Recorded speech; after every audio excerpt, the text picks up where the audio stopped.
Human emotions are presented as different forms such as joy, sorrow, anger, and pleasure. Plus emotions are joy and pleasure. Zero or neutral emotions are comfort and calmness, and minus emotions are sorrow, anger, and depressive feelings. We all constantly experience plus, minus, and neutral emotions in our life.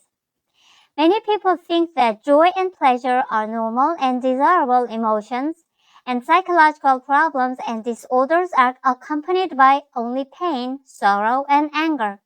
However, psychological problems and psychological disorders are manifested both as plus emotions and minus emotions. The level of difference between plus emotions and minus emotions determines the seriousness of the condition.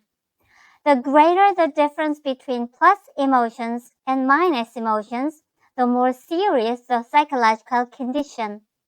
When you cannot recognize your minus emotions, which are caused by stress and wounds, and recognize only comfort and pleasure, it indicates that you are in quite a serious psychological condition.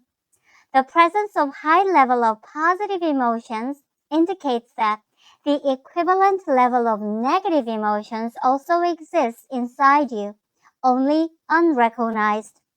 As you seek higher and higher level of positive emotions, it indicates that your negative emotions are growing more and more.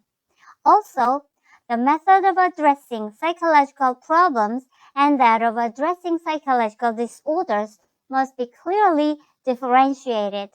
The application of therapies adopting theories of psychology, psychiatry, and the theory of my mind must also be applied differently accordingly.